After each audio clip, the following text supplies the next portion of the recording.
ರೀ combo offer ಬಗ್ಗೆ ಕೇಳಿದ್ರಲ್ಲ, ಸೊ ಅದ್ರ ಬಗ್ಗೆ ಅಪ್ಡೇಟ್ ಕೊಡ್ತೀರಾ? ಜನ ಕೇಳ್ತಾ ಇದ್ದಾರೆ.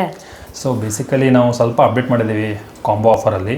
ಸೊ ತುಂಬ ಜನ ನಮಗೆ ಏನು ಕೇಳ್ತಿದ್ರು ಅಂದರೆ, ನಮಗೆ 2 ಹೇರ್ ಆಯಿಲ್ ಬೇಕಾಗಿತ್ತು, ಇಲ್ಲ 2 ಫೇಸ್ ಗ್ಲೋಯಿಂಗ್ ಆಯಿಲ್ ಬೇಕಾಗಿತ್ತು, ಇಲ್ಲ 2 ಶಾಂಪೂ ಬೇಕಾಗಿತ್ತು, ಅದು ಕೊಡ್ತೀರಾ ಕಾಂಬೋ ಅಲ್ಲಿ ಅಂತ ಕೇಳ್ತಿದ್ರು.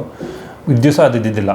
ಸೊ ಬೇಸಿಕಲಿ 1 ಕೊಡ್ತಿದ್ವಿ. ಬಟ್ ನಾವು ಯೂಸರ್ ಫೀಡ್ಬ್ಯಾಕಲ್ಲಿ ಅವರಿಗೆ based on they requirement fulfil ಮಾಡೋಣ ಅಂತ, ಸೊ ನಿಮಗೆ ಕಾಂಬೋ ಆಫರಲ್ಲಿ ನಿಮ್ಗೆ ಏನು ಬೇಕು ನೀವು ಸೆಲೆಕ್ಟ್ ಮಾಡ್ಬೋದು. ನಿಮಗೆ 3 ಹೇರ್ ಆಯಿಲ್ ಬೇಕಂದರೆ ಪ್ರೈಸ್ ಸೇಮ್ ಇರುತ್ತೆ, 3 ಶಾಂಪೂ ಬೇಕಂದರೆ ಪ್ರೈಸ್ ಸೇಮ್ ಇರುತ್ತೆ, ಅಲ್ಲ 3 ಫೇಸ್ ಗ್ಲೋಯಿಂಗ್ ಆಯಿಲ್ ಬೇಕಂದರೆ ಪ್ರೈಸ್ ಸೇಮ್ ಇರುತ್ತೆ.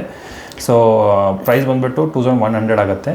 So based on your permutation combination ನಾವು ಇವಾಗ ಮುಂದೆ ಡೆಲಿವರ್ ಮಾಡ್ತೀವಿ. ಸೊ ನಿಮ್ಗೆ ಯಾವ ಥರ ಬೇಕೋ ಆ ಥರ ಆರ್ಡರ್ ಮಾಡ್ಬೋದು.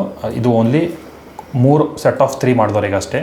ಸೊ 2 ಹೇರ್ ಆಯಿಲ್ ಬೇಕಂದರೆ ಅದು ಡಿಫ್ರೆಂಟ್ ಪ್ರೈಸ್ ಆಗುತ್ತೆ. ಸೊ ನೀವು 3 ಬೇಕು ಅಂದರೆ ಅವಾಗಷ್ಟೇ ಕಾಂಬೋ ಅಪ್ಲೈ ಆಗುತ್ತೆ. ಯಾವ ಥರ ಆರ್ಡರ್ ಮಾಡಬೇಕು ಅಂತ ಗೊತ್ತಿದೆಯಲ್ಲ, ನಾನು ಪ್ರತಿ ಸತಿ ಹೇಳಿದಾಗೆ ನೀವು ವೈಷ್ಣವಿಕಿ ಆಫಿಷಿಯಲ್ಗೆ ಹೋಗಿ ಅಲ್ಲಿ ಮೆಸೇಜ್ ಮಾಡಿದ್ರೆ ನಾನು ನಿಮಗೆ ಶಿಪ್ ಮಾಡ್ತೀನಿ. ಇಲ್ಲ ಅಂತ ಅಂದ್ಕೊಂಡು ಹೇಳಿದರೆ ಪುಷ್ಪಹಾಸ ಅಂತ ಅಂದ್ಕೊಂಡು ಒಂದು ಪೇಜ್ ಇದೆ, ಸೊ ಅಲ್ಲಿ ಹೋಗಿ ನೀವು ಮೆಸೇಜ್ ಮಾಡಿದ್ರೆ ನಾನು ನಿಮಗೆ ಶಿಪ್ ಮಾಡ್ತೀನಿ. Thank you.